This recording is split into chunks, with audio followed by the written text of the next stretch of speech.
speaker today is Natasha Martin-Mitchell, Development Officer for Indigenous Women Entrepreneurs, Women in Business, New Brunswick, Canada, who speaks today about Wabanaki women on the rise. Please, Natasha, the virtual floor is yours. Thank you, Monica. I asked Catherine Langtang, my director, to have a few opening remarks. We worked together on our presentation, so she's going to go first. Over to you, Catherine. Thank you, Natasha. Good morning, everyone. Well, good Canadian morning. I know it's the afternoon in Finland and Sweden, so for us, it's still morning. It's 10 o'clock. And Natasha, I'm not sure if you wanted to share your presentation so I can start. So like Natasha was mentioning, we tag team on the presentation. So I'll start with the first few slides. So if you can just share. Can you see that? Yes. Okay. All right. So next slide. Okay. So we are located in New Brunswick, Canada. It's a province, we are just near the Atlantic Ocean. So Women in Business New Brunswick has been in operation since 2002. Not too long ago, we restructured the whole organization. We have an advisory committee, which are comprised of women entrepreneurs from the four corners of our province.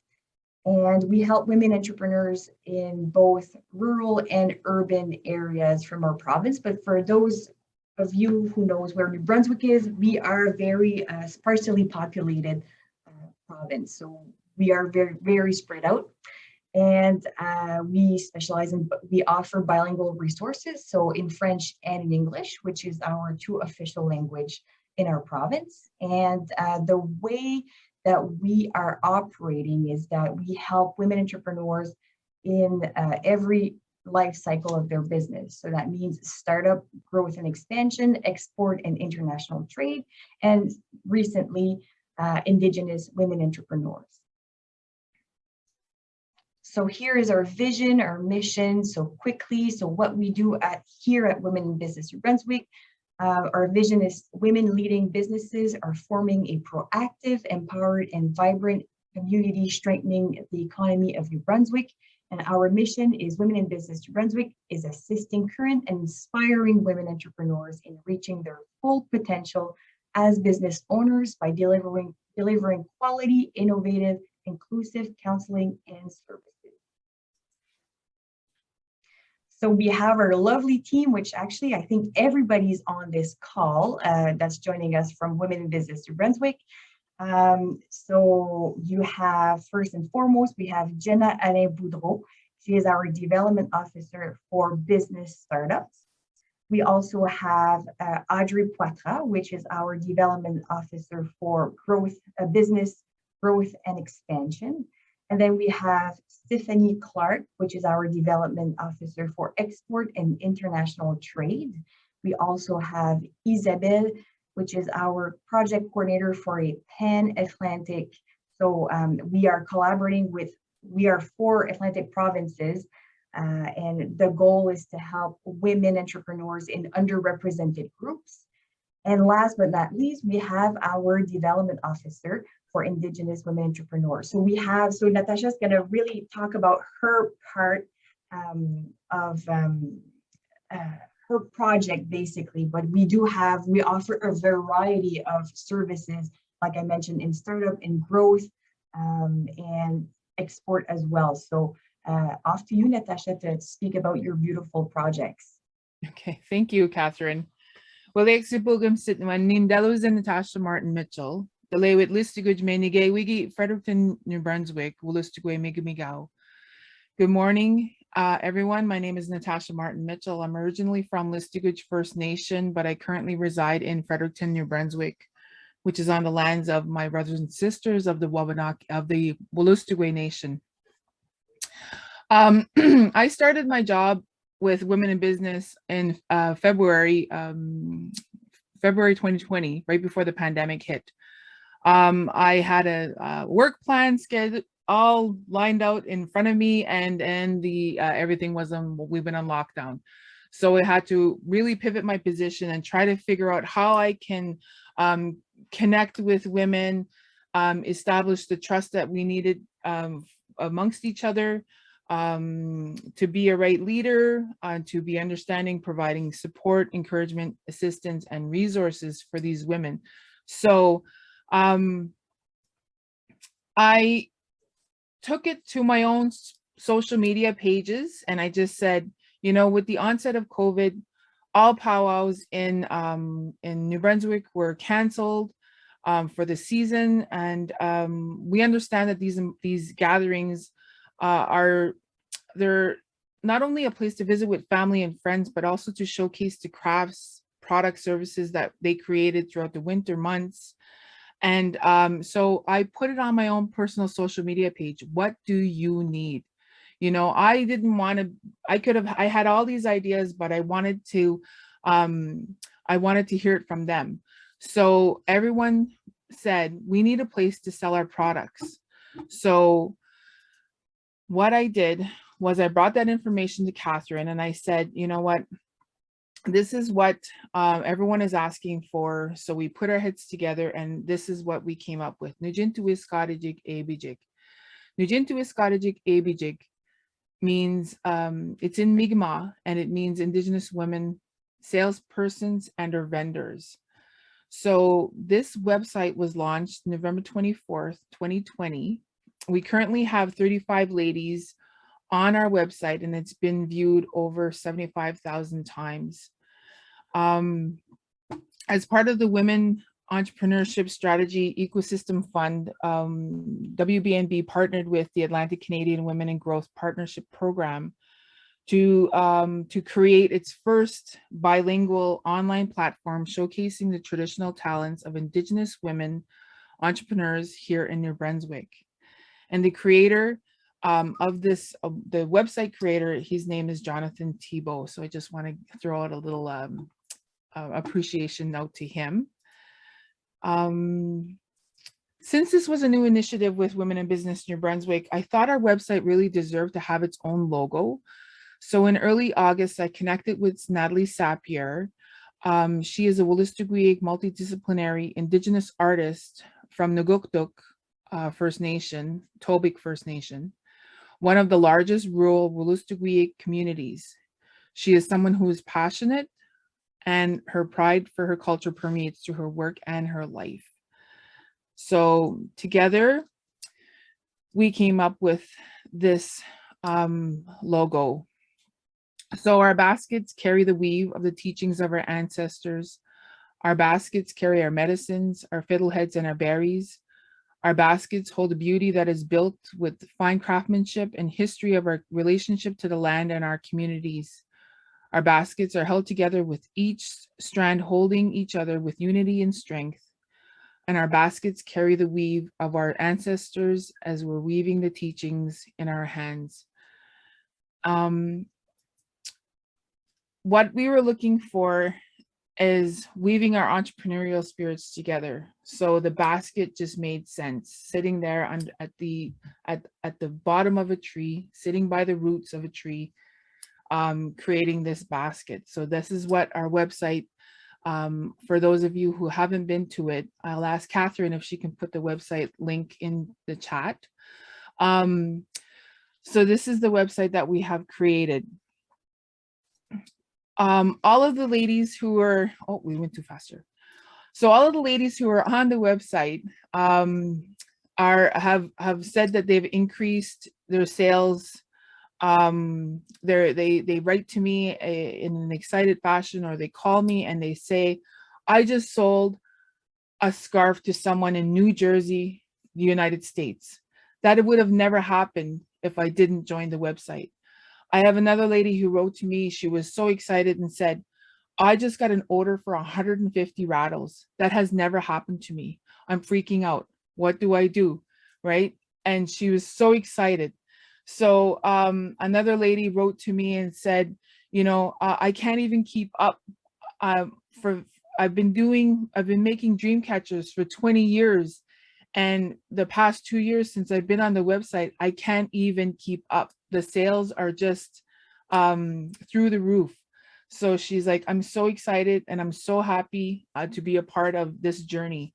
So the website is doing what it needs to do by connecting people and showcasing what talent we have here in the Atlantic provinces.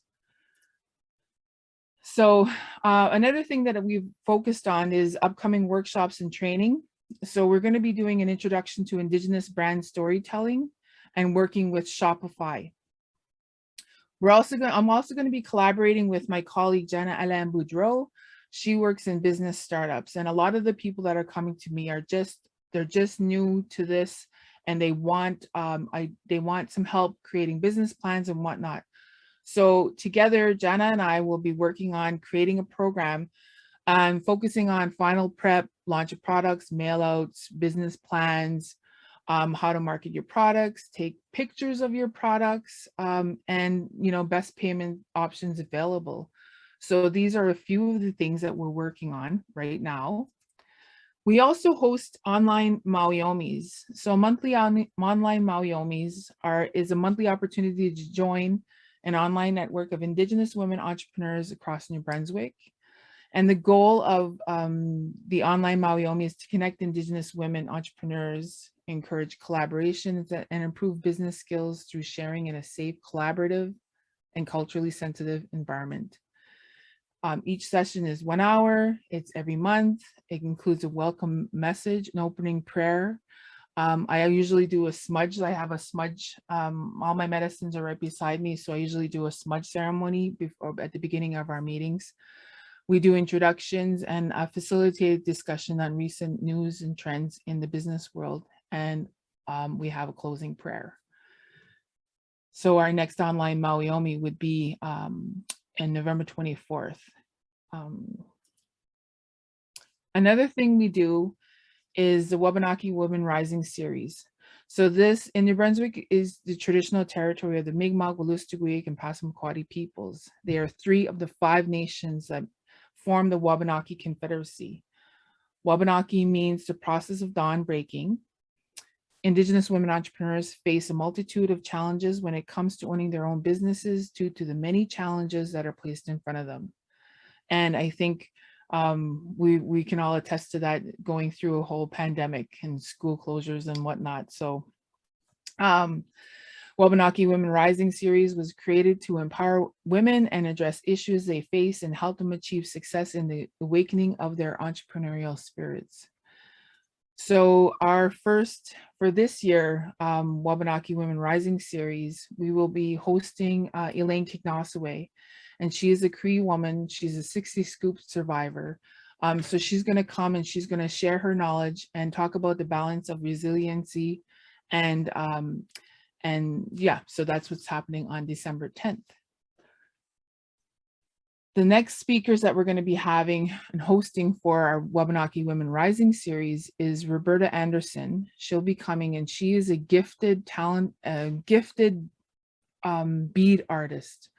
This woman beads for the stars. She's been doing all kinds of clothing, medallions. She does all kinds of purses and whatnot. She's graciously accepted to come and speak to the women here and share her story, how she began, and where she is right now. She's going to talk about her struggles and whatnot. The next person in February will be Sandra Racine, and she is a gifted basket maker here in New Brunswick from Elsie Bukduk. And she is going to come in and she's going to explain to the ladies her process and how she started, and share her gifts and her talents. And then we have Sunshine Kitanasco. She's the CEO of Powwow Pitch.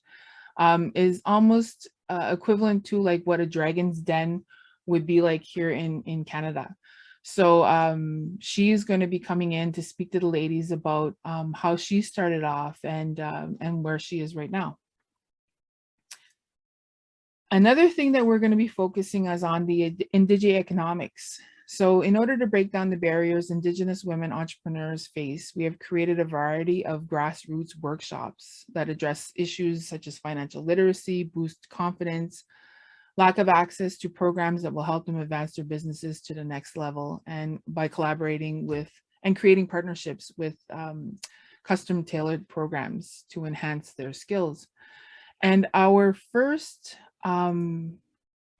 workshop will be the Indigenous Financial Literacy Workshop, facilitated by a entrepreneur who owns her own construction company, Victoria Labilwa.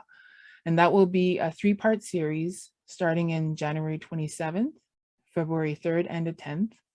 And then we're also going to be working on hosting a workshop on Indigenous taxation laws and rules, a 3-part series. And that will be with Anna Isaac. And she is an accountant who's dealt years of doing taxation laws and rules. So she'll be coming in the wintertime to talk to the ladies.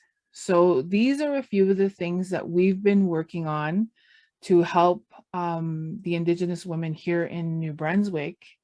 And I am open to take any questions.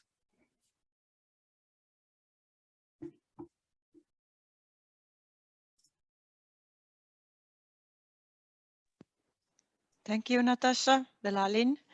And are there any questions or comments to Natasha?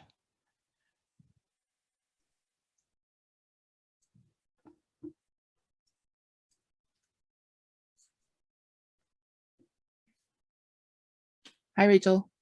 Hello, Natasha. I'm so excited to give my presentation next, because wait till you see my logo, because there's quite a lot of similarity. It's absolutely wonderful hearing you speak there, because I was like, oh my God, we're come from the same place. But you'll see it in a wee while. Thank you.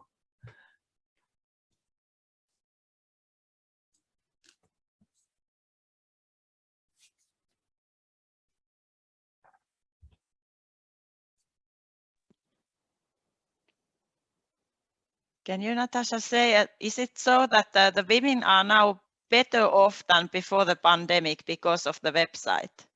I would agree. Yes. Yeah.